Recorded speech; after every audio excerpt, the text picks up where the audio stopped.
دیوار پر لگے ہوئے کلاک نے ٹن ٹن کر کے 8 بجائے، لیکن اس کی سوئیاں 9:30 کے ہندسے بتا رہی تھیں۔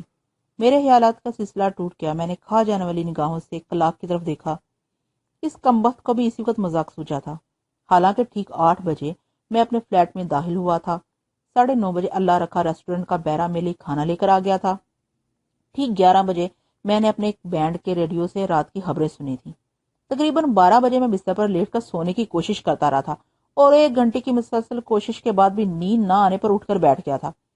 پھر نہ جانے کتنی دیر میں نے زرینہ کو ایک نفرت بھرا خط لکھنے کی کوشش کی تھی، لیکن پیڈ کا آخری کاغذ بھی پھاڑنے کے باوجود خط نہ لکھ سکا تھا۔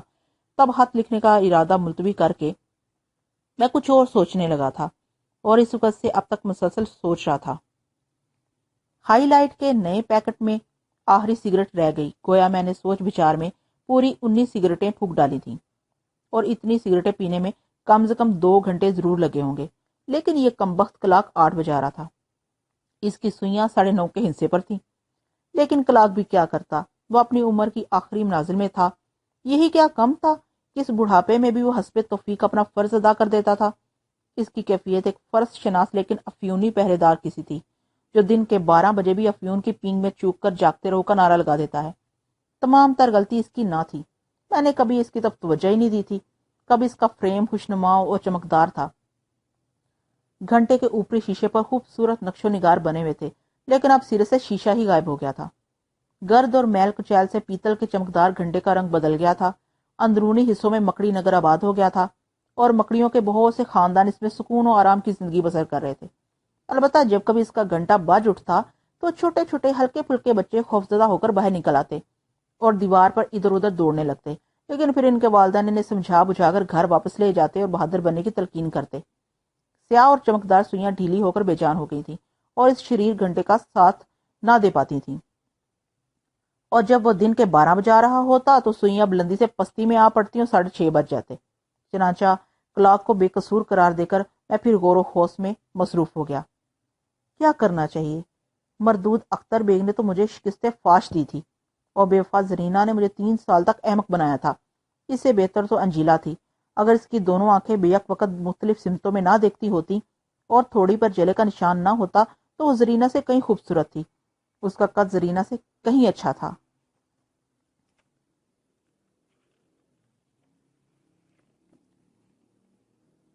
اور جو مجھ سے زرینہ سے زیادہ محبت کرتی تھی، لیکن نہ جانے موٹا حشمت کہاں سے اس کوتا قد لڑکی کو لے آیا جس نے مجھے انجیلا سے دور کر دیا۔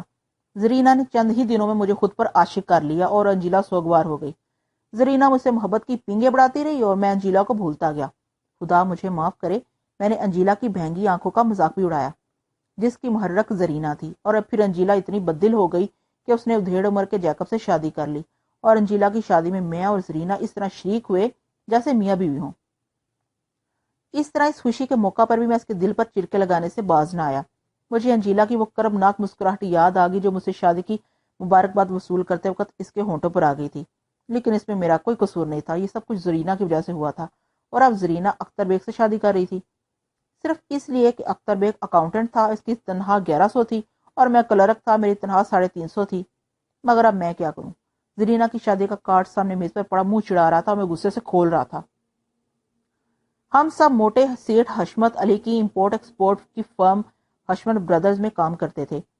سیٹھ حشمت خالص سیٹھ تھے، نہ جانے کون سے خاندان سے ان کا تعلق تھا، لیکن اب باعزت لوگوں میں شمار ہوتے تھے، بڑے بڑے لوگوں سے رسوخ تھے، بڑے بڑے لائسنس مل جاتے تھے، اور کاروبار خوب چل رہا تھا۔ لیکن حشمت سیٹھ حد درجے کنجوس تھے، لنڈا بازار کے سوٹ پہنتے تھے، سڑی بسی آسٹن کار میں سفر کرتے تھے جس میں ہارن کے سوا ہر چیز بولتی تھی، جس طرف سے گزرتے راہگیر دور دور ہٹ جاتے کہ کہیں گاڑی کا بانٹ اچھل کر ان پر نہ آ پڑے۔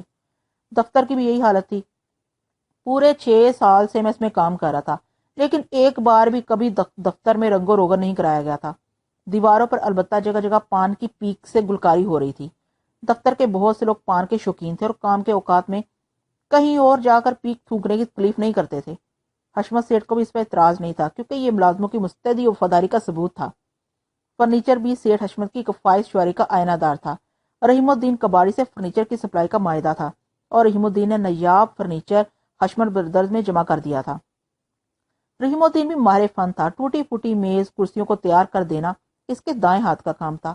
کیونکہ اس کا بایاں ہاتھ شانے کے قریب سے غائب تھا۔ شاید ضرورت پڑنے پر اس نے کسی کرسی کے پائے کی جگہ لگا دیا تھا۔ کسی بھی میز کے چاروں پائی یکساں نہیں تھے، ایک میز مختلف میزوں کا مجموعہ تھی۔ یہی کیفیت کرسیوں کی تھی۔ کوئی بھی کرسی بیج سے بنی ہوئی نہیں تھی، بلکہ ایک تختے جوڑ کر بار بار پیسے خرچ کرنے کا جھگڑا ہی ختم کر دیا گیا تھا۔ دفتر کا دوسرا سامان بھی نوادرات میں سے تھا، مثلاً ریک، ٹائپ رائٹر اور ایسی ہی دوسری چیزیں۔ ٹائپ رائٹر کے حروف زیڈ کو اردو کا 7 کا حصہ بنا دیتے تھے، یو کو جے اور ایل کو وائی، لیکن انجیلا کو تنہا کس بات کی ملتی تھی؟ ضروری خطوط ٹائپ کرنے کے بعد وہ تمام ہندسے بال پوائنٹ سے درست کر دیتی تھی اور اس کام میں ماہر ہو گئی تھی۔ دفتر کا سٹاف 14 افراد پر مشتمل تھا، جن میں 2 خواتین، باقی حضرات تھے۔ کسی بھی فرم کی شام بڑھانے کے لیے لیڈی ٹائپسٹ اور لیڈی ریسیپشنسٹ کی ضرورت ہوتی ہے۔ حشمت سیٹھ اس ضرورت سے بخوبی واقف تھے، لیکن 200 روپے ماہوار پر بھینگی آنکھوں والی انجیلا ہی مل سکتی تھی، جس کی ٹائپ کی سپیڈ بہرحال 22 الفاظ فی منٹ تو تھی ہی۔ اس نایاب ٹائپ رائٹر پر، جس کے حروف ہر وقت لڑتے جھگڑتے رہتے تھے، 15-16 الفاظ فی منٹ نکل ہی آتی تھی۔ دوسری خاتون وقت کی ستائی ہوئی محترمہ زیب النساء تھی، جو ریسیپشنسٹ کا کام کرتی تھی، لیکن ان کی عمر خاصی تھی، اس لیے دفتر کا کوئی آدمی ان سے عشق نہ کر سکا، اور جب وہ کسی کی توجہ حاصل کرنے میں ناکام رہی تو بددل ہو کر ملازمت ہی چھوڑ کر چلی گئی۔ اس طرح دفتر میں اب بھینگی آنکھوں والی انجیلا کا ہی راج تھا۔ وہی چپڑاسی سے لے کر اکاؤنٹنٹ تک کی آنکھوں کا تارا تھی۔ یہ انجیلا کی آنکھوں کا کمال تھا کہ وہ ہر شخص کو مطمئن کر دیتی تھی، اور ہر شخص یہی سمجھتا تھا کہ مس انجیلا ہر وقت اس کی طرف دیکھتی رہتی ہے۔ لیکن اس باذوق عیسائی لڑکی نے اس ناچیز کو پسند کیا تھا، جس کا اظہار ایک دن کرسمس کے موقع پر اس نے کر دیا۔ وہ اس طرح کے دفتر کے پورے سٹاف میں صرف اس خادم کو اپنے ہاں بلایا تھا۔ میری باتیں کھل گئیں۔ ویسے ایک بات عرض کر دوں کہ لوگ مجھے قبول صورت بلکہ خوبصورت کہتے ہیں، یوں بھی پوری دنیا میں تنہا ہونے کی وجہ سے اچھا کھانے، اچھا پہننے کا عادی رہا ہوں، اور دوسری بات یہ ہے کہ اپنے عمدہ لباس پہن کر کبھی دفتر نہیں جاتا، کیونکہ ان کے خراب ہونے کا خدشہ رہتا ہے۔ بہرحال مس انجیلا نے مجھ سے اظہار عشق کر دیا اور میرے دل کے کمل کھل گئے۔ ہمارا عشق پورے 2 سال تک بغیر کسی حادثے کے چلتا رہا۔ اس دوران مس انجیلا نے کئی بار عیسائی مذہب چھوڑ کر مسلمان ہونے کا ارادہ ظاہر کیا، اور میں نے عیسائی ہونے کا، لیکن ہم اس کے لیے وقت کا انتظار کر رہے تھے کہ حشمت سیٹھ نئی ریسیپشنسٹ کو لے آئے۔ یہ زرینہ تھی، بوٹے سے قد کی گھنگریالے بالوں والی حسینہ، خوش مزاج، ہنس مکھ، اور اس کے آتے ہی انجیلا کا رنگ پھیکا پڑ گیا۔ لیکن میں آپ کو پورے خلوص سے کہتا ہوں کہ جب تک زرینہ نے خود میری طرف قدم نہ بڑھائے تب تک میں اس کی طرف متوجہ نہیں ہوا۔ دفتر کے بیشتر لوگ زرینہ کی توجہ حاصل کرنے میں کوشاں تھے، لیکن زرینہ کسی کو لفٹ نہیں دیتی تھی۔ پھر ایک شام جب ہم دفتر سے نکل کر بس اسٹاپ پر پہنچے تو زرینہ میرے قریب آ گئی۔ مصروف ہے مسٹر عارف؟ اس نے ایک ادا سے پوچھا۔ جی نہیں، حکم دیں۔ دراصل پکچر دیکھنے کا موڈ تھا، لیکن تنہا جاتے ہوئے جھجکتی ہوں۔ 2 ٹکٹ بک کرائے تھے، اگر آپ پسند کریں، اس نے کہا۔ میں بھلا کیوں نہ پسند کرتا؟ ہم نے پکچر دیکھی، میں نے اسے ڈنر کی دعوت دی جو اس نے قبول کر لی۔ ڈنر کے دوران ہم نے ایک دوسرے کے حالات زندگی جانے، ایک دوسرے سے واقف ہوئے۔ پھر زرینہ نے روزانہ مجھے مسکرا کر سلام کرنا شروع کر دیا۔ دفتر میں کھلبلی مچ گئی۔ انجیلا اداس ہو گئی، لیکن ان باتوں کا ہمارے اوپر کیا اثر پڑ سکتا تھا؟ میں نے انجیلا کی نیو ایئر ڈے والی دعوت پر بھی معذرت کر لی تو انجیلا کو یقین ہو گیا کہ اس کا دور ختم ہو گیا۔ چنانچہ وہ مظلوم لڑکی خاموشی سے پیچھے ہٹ گئی۔ دوسرے لوگوں کو بھی احساس ہو گیا کہ یہ دوسری لڑکی بھی میرے جال میں پھنس گئی ہے اور اب ان کی دال گلنا مشکل ہے۔ چنانچہ انہوں نے بھی عشق کرنے کے اوزار سمیٹ کر دل کے تھیلے میں بند کر لیے اور ہمارے بارے میں کانا پھوسی کرنے کے علاوہ اور کچھ نہ کر سکے۔ یوں زرینہ سے میری محبت پروان چڑھنے لگی۔ ہم ہر جگہ ساتھ جاتے تھے، ہم ہر جگہ ساتھ آتے جاتے۔ دفتر میں بھی زرینہ 2-3 بار میرے پاس آتی اور میں 2-3 بار اس کے پاس جاتا۔ ہم دونوں ایک دوسرے کو اطلاع دیے بغیر کبھی غیر حاضر نہ ہوتے۔ دوپہر کو ساتھ کھانا کھاتے، شام کو میں زرینہ کو اس کے مکان پر چھوڑنے جاتا۔ وہ مجھے ایک پیالی چائے پلاتی، اس کی بوڑھی ماں مجھے بیٹا، چھوٹا بھائی انکل کہتا۔ اس طرح پورے 3 سال گزر گئے۔ ان 3 سالوں میں اور زرینہ اتنے قریب آ گئے کہ دوری کا تصور بھی دور ہو گیا۔ انجیلا کے دل کی سیٹ خالی ہو گئی تھی، چنانچہ دفتر کے دوسرے لوگوں نے الیکشن لڑا لیکن کسی کو ووٹ نہ مل سکا۔ تب ادھیڑ عمر جیکب نے انجیلا کو مذہب و ملت کا واسطہ دے کر اپنی طرف متوجہ کر ہی لیا۔ اس نے شاید اسے یہی بتایا ہوگا کہ یہ مسلمان ایسے ہی ہوتے ہیں۔ آخر میں نے اپنے مذہب کی لڑکی کو اس پر ترجیح دی، چنانچہ کیوں نہ وہ بھی اپنے مذہب کے آدمی کا خیال کرے۔ تب ایک دن جیکب نے مجھے اپنی شادی کا کارڈ دیا۔ یہ شادی مس انجیلا کے ساتھ ہو رہی تھی۔ میں اور زرینہ اس کا کارڈ دے کر خوب ہنسے تھے۔ پھر ہم نے ان کی شادی میں شریک ہونے کا فیصلہ کیا۔ دفتر کے دوسرے لوگ بھی پہنچے ہوئے تھے، لیکن میں اور زرینہ ساتھ ساتھ انجیلا کی شادی میں گئے۔ میں نے زرینہ کو اپنی پوری تنخواہ خرچ کر کے ایک ساڑی خرید کر دی تھی، اور اس ماہ میرے اوپر جو کچھ بیتی اس کا ذکر کیا کروں۔ ہاں تو ہم اس شادی میں شریک ہوئے اور اس کامیابی سے شریک ہوئے کہ لطف آ گیا۔ دفتر کے دوسرے لوگوں کو یقین ہو گیا کہ بات حد سے آگے بڑھ چکی ہے۔ انجیلا نے افسردہ مسکراہٹ سے ہماری مبارکباد وصول کی، ہم دونوں کا مشترکہ تحفہ وصول کیا، اور یوں اس شادی کی یاد بہت دنوں تک ہمارے لیے دلچسپ موضوع گفتگو بنی رہی۔ پھر میری قسمت کے تاریک دور نے پلٹ کر میری طرف دیکھا۔ میں اسے بھول چکا تھا، چنانچہ اس نے اپنی اہمیت کا احساس دلانا ضروری سمجھا اور پوری طرح میری طرف متوجہ ہو گیا۔ ایک شام دوران گفتگو زرینہ نے تذکرہ کیا کہ اگلے ماہ کی 5 تاریخ کو پورے 20 سال کی ہو جائے گی۔ میں اس کی خوشنودی کا کوئی موقع ہاتھ سے جانے نہیں دینا چاہتا تھا۔ بول پڑا، تب اس ماہ تمہاری سالگرہ باقاعدگی سے منائی جائے گی۔ کیا مطلب؟ زرینہ نے چونک کر کہا تھا۔ تمہارے گھر پر ایک چھوٹی سی تقریب ہوگی جس میں ہمارے دفتر کے تمام لوگ شریک ہوں گے، میں نے کہا، اور زرینہ کی آنکھیں خوشی سے چمک اٹھیں، لیکن پھر اس نے اداس ہو کر کہا، میں نے اپنی سالگرہ کبھی نہیں منائی، اور اس بار بھی کیسے منا سکتی ہوں؟ خاصے اخراجات ہو جائیں گے۔ تو ہونے دو ڈارلنگ۔ نہیں عارف، تمہارے اوپر یوں بھی کافی بار ہے، تمہاری آدھی تنہا تو میرے اوپر ہی خرچ ہو جاتی ہے، بلا وجہ اس بوجھ کی کیا ضرورت ہے؟ تمہارے لیے میں ساری دنیا کا بوجھ اپنے کاندھوں پر اٹھا سکتا ہوں ڈارلنگ۔ پھر ہم سالگرہ کے پروگرام ترتیب دینے لگے۔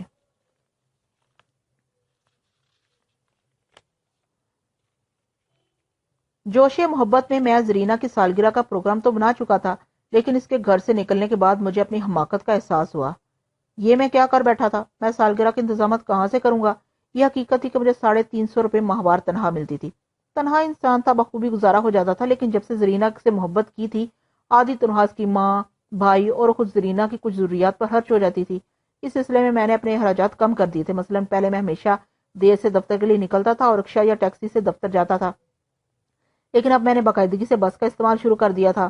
علی صبح گھر سے نکل آتا تھا۔ پہلے ناشتے میں انڈے، مکھن اور دوسری چیزیں ہوتی تھیں، اب صرف چائے اور سلائس پر گزارا کرتا تھا۔ پہلے میں کیپٹن کے 4 پیکٹ پیتا تھا اور اب ہائی لائٹ کا استعمال شروع کر دیا تھا۔ اسی طرح دوسرے کفایت شواریوں سے میں نے ان اخراجات پر قابو پا لیا تھا جو زرینہ پر ہوتے تھے، لیکن اب سالگرہ کے لیے کافی رقم درکار تھی۔ میں غور و خوض کرتا رہا، وہاں لے دے کے گھر کے سامان پر ہی نگاہ گئی۔ گھر کے قیمتی سامان میں ایک ٹیپ ریکارڈر تھا جسے میں نے بڑی چاہ سے خریدا تھا۔ یہ میرے تنہائی کے وقت کا ساتھی تھا۔ قیمتی ٹیپ ریکارڈر صرف 300 روپے میں فروخت کر دیا۔ کلائی کی گھڑی 105 روپے میں بکی۔ 3 عمدہ قسم کے سوٹ سلائی کی قیمت میں بک گئے۔ دیوار کے اسکلاک کے کباڑی نے صرف 12 روپے لگائے تھے، اس لیے یہ بدبخت بچ گیا۔ بہرحال میں 700-800 روپے حاصل کرنے میں کامیاب ہو گیا، لیکن زرینہ کی خوشی کے لیے یہ قربانی کوئی اہمیت نہیں رکھتی تھی۔ میں نے 100 خوبصورت دعوتی کارڈ چھپوائے اور جب کارڈ تیار ہو گئے تو زرینہ کے سامنے رکھ دیے۔ کس قدر خوش ہوئی تھی وہ ان کارڈوں کو دیکھ کر۔ اس دن اس نے میری سچی محبت کا اقرار کیا تھا، میرے ساتھ دائمی زندگی نبھانے کا وعدہ کیا تھا۔ میں نے سوچا تھا کہ زرینہ کا دل جیتنے کے لیے میں نے جو کچھ کیا ہے وہ بہت بڑی دانشمندی تھی۔ بہرحال دعوت نامے تقسیم کر دیے گئے۔ اس تقسیم میں پیش تھا، لیکن خوفزدہ بھی تھا کہ کہیں میری مہیا کی ہوئی رقم کم نہ پڑ جائے۔ تاہم میں نے سخت احتیاط سے کام لیا، زرینہ کو احساس بھی نہ ہونے دیا۔ تمام کام بخیر و خوبی نپٹ گئے۔ سالگرہ پارٹی میں نے اپنا آخری خوبصورت سوٹ زیبتن کیا۔ زرینہ نے میری دی ہوئی ساڑی پہنی اور ہم مہمانوں کا استقبال کرنے لگے۔ مہمانوں میں شیطان کا حلہ زاد بھائی اختر بیگ بھی تھا۔ اختر بیگ ہمارے ہاں اکاؤنٹنٹ تھا۔ خاصے ٹھاٹ سے رہتا تھا، ٹیری مٹیری سی شکل تھی، لیکن جوان آدمی تھا۔ پھر سب سے بڑی بات یہ کہ 1100 روپے ماہوار تنخواہ ملتی تھی۔ دوسرے مہمانوں نے حسب توفیق زرینہ کو تحائف پیش کیے، پھر اختر بیگ نے بھی اپنا تحفہ زرینہ کو دیا۔ یہ سنہری مخمل کا ایک بکس تھا۔ یہ میری طرف سے حقیر نذرانہ، اس نے ایک ادا سے جھک کر کہا۔ تمام مہمانوں کے تحفے کھلے ہوئے تھے، ہم ان کی مالیت کا اندازہ بخوبی لگا سکتے تھے، لیکن اس بند ڈبے میں نہ جانے کیا تھا۔ زرینہ اس ڈبے سے بہت متاثر نظر آ رہی تھی، اس کے دل میں اسے کھول کر دیکھنے کی خواہش مچل رہی تھی۔ اس سے کہیں زیادہ یہ خواہش میرے دل میں تھی، لیکن ہم دونوں ہی خود پر قابو پائے رہے اور سالگرہ کی دعوت بخیر و خوبی اختتام کو پہنچ گئی۔ مہمانوں کے جاتے ہی ہم دونوں سنہری ڈبے کی طرف لپکے۔ ہم نے بڑے تجسس سے اسے کھولا اور ڈبہ کھلتے ہی میری آنکھیں پھیل گئی۔ ڈبے میں جڑاؤ زیورات کا خوبصورت سیٹ جگمگا رہا تھا۔ زرینہ کا چہرہ اس سیٹ کو دیکھ کر گلنار بن گیا اور میرے جبڑے لٹک گئے۔ اتنا قیمتی تحفہ تصور بھی نہیں کیا جا سکتا تھا۔ میرا خیال ہے امیٹیشن ہے، میں نے کہا۔ سونے کا معلوم ہوتا ہے، زرینا نے کہا۔ پھر اس کی ماں نے بھی تصدیق کر دی کہ زیورات حالت سونے کے ہیں۔ کم سے کم 1500 کے ہوں گے، زرینا نے کہا۔ اوہ، سونا بہت سستا ہے آج کل، زیادہ سے زیادہ 500-600 کے ہوں گے، نگینے زیادہ ہیں، میں نے کہا۔ تمہیں ان چیزوں کی کیا تمیز؟ زرینا نے ناک سکوڑ کر کہا، اور پھر اسی وقت اس نے آئینے کے سامنے جا کر زیورات پہن لیے، اور زیورات کو زیب تن کرنے کے بعد وہ در حقیقت بہت خوبصورت نظر آنے لگی تھی۔ یہ اختر بیگ اس قدر مخلص نکلے گا، مجھے تو خیال ہی نہیں تھا، زرینا نے کہا۔ مجھے اجازت ہو زرینا، میں نے کہا۔ اچھا، خدا حافظ، وہ بے خیالی میں اپنے بندوں کے نگ درست کرتے ہوئے بولی، اور میں بھونچکا رہ گیا۔ مجھے گمان بھی نہیں تھا کہ وہ اتنی بے نیازی سے مجھے جانے کی اجازت دے دے گی۔ میں دل برداشتہ سے چلا آیا۔ میری آنکھوں میں اندھیرے سے جاگ اٹھے تھے، دماغ سائیں سائیں کر رہا تھا۔ اختر بیگ پر غصہ آ رہا تھا، خود پر غصہ آ رہا تھا، بلا وجہ یہ سالگرہ کا کھڑاک پھیلایا تھا۔ لیکن پھر میں نے دل کو تسلی دی، عورت کی فطرت کے مقولے یاد کیے کہ عورت تو زیورات پر مرتی ہے۔ لیکن زرینا کو بہت جلد میری دل شکنی کا احساس ہو جائے گا اور مجھ سے معافی مانگ لے گی۔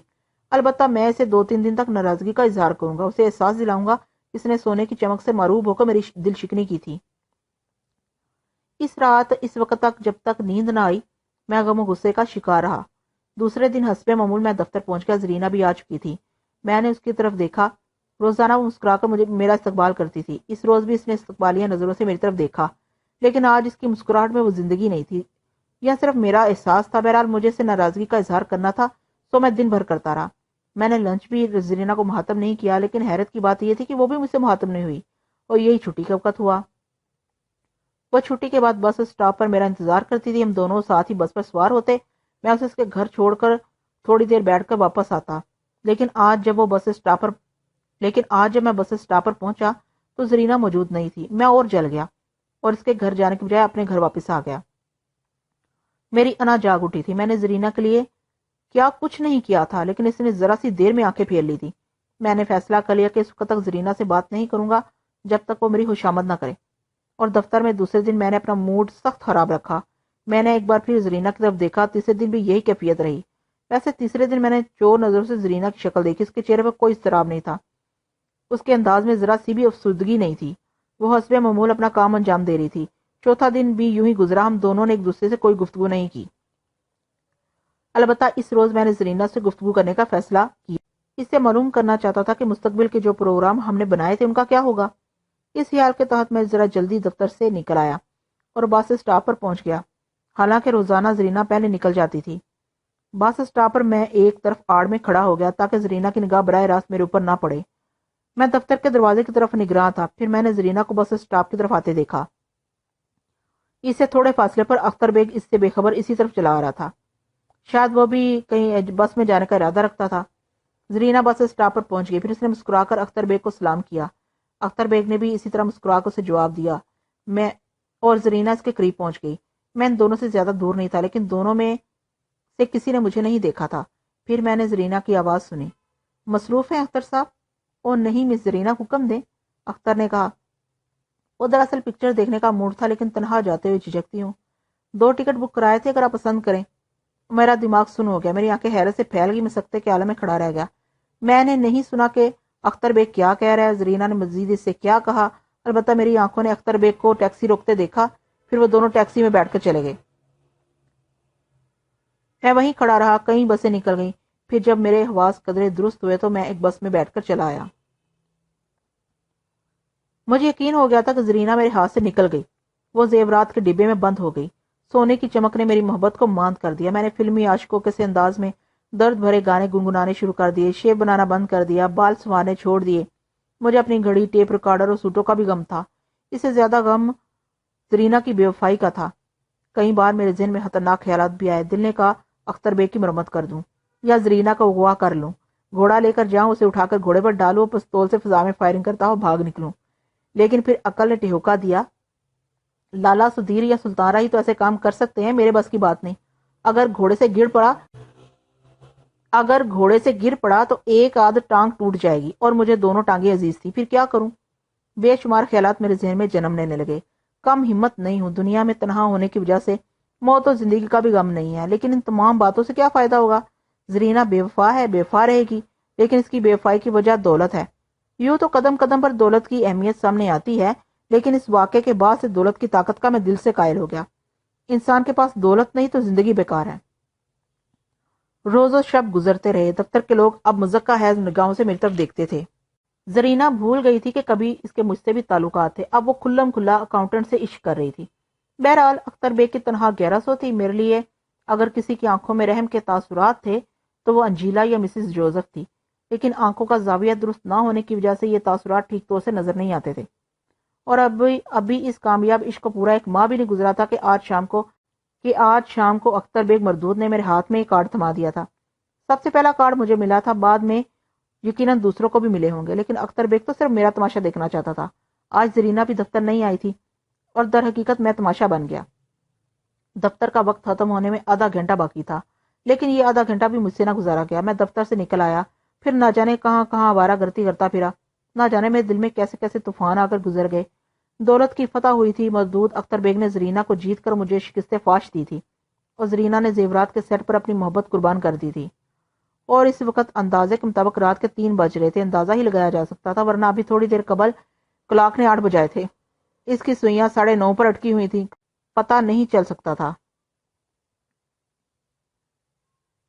کلائی کی گھڑی سے وقت کا پتہ چل سکتا تھا، لیکن اس کو میں نے زرینہ کی سالگرہ کی نظر کر دیا تھا۔ میرے دل میں دھواں سا اٹھنے لگا اور میں بے چین ہو کر کمرے میں ٹہلنے لگا۔ سگریٹ کے پیکٹ میں اب آخری سگریٹ رہ گیا تھا، اور اس آخری سگریٹ کے دوران میری سوچ کو تسکین ملنا ضروری ہے، ورنہ میں پاگل ہو جاؤں گا۔ دل چاہ رہا تھا کہ آخری سگریٹ بھی جلا ڈالوں، لیکن اس دوران بھی سکون کی منزلیں نہ مل سکی تو بہرحال اب نہیں برداشت کر سکتا۔ میں نے ہائی لائٹ کے پیکٹ سے آخری سگریٹ نکال لی اور سلگائی، اور ایک گہرا کش لے کر فوری فیصلہ کرنے لگا کہ زرینہ کا خیال دل سے نکالنا ہوگا، اس کے علاوہ اور کوئی چارہ نہیں تھا۔ غصے کے عالم میں کوئی انتقامی قدم پوری زندگی کا پچھتاوا بن سکتا تھا۔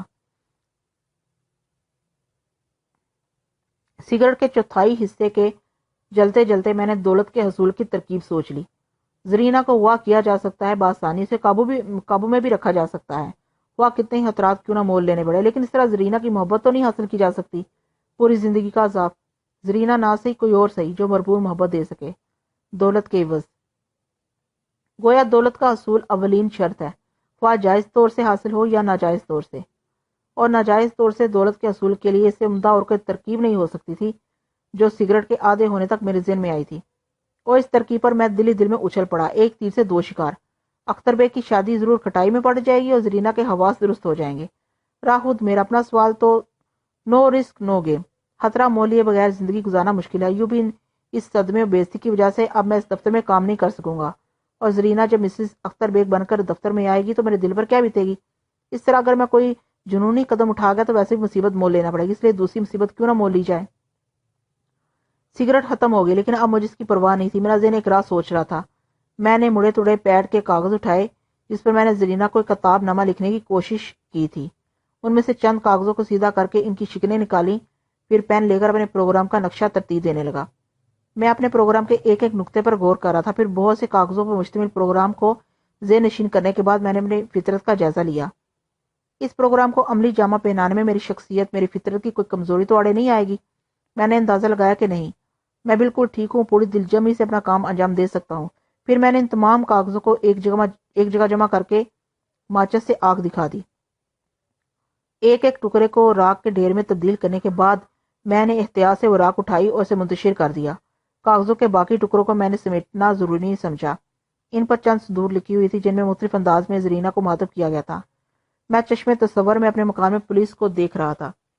پولیس کا اعلیٰ افسر ان کاغذات سے میرے پروگرام کے بارے میں اندازہ لگا سکتا ہے۔ ہاں، وہ زرینہ کے گھر ضرور پہنچے گا، اسے خوب پریشان کرے گا۔ وہ اس سے پوچھے گا کہ میں اسے کیا لکھنا چاہتا تھا، اس سے میرے کیسے تعلقات تھے، اور جب دفتر والوں کی زبانی اور خود زرینہ کی زبانی میرے عشق کی داستان اچھلے گی تو اختر بیگ کے دل پر کیا گزرے گی۔ وہ سوچے گا زرینہ وہ ہے جو عارف سے عشق کرتی تھی۔ خوب ان کاغذوں کا یہاں پڑا رہنا ہی درست ہے۔ ممکن ہے پولیس زرینہ کو بھی اس سازش میں شریک سمجھے اور اس سے پوچھے کہ میں کہاں ہوں۔ واہ، لطف آ جائے گا۔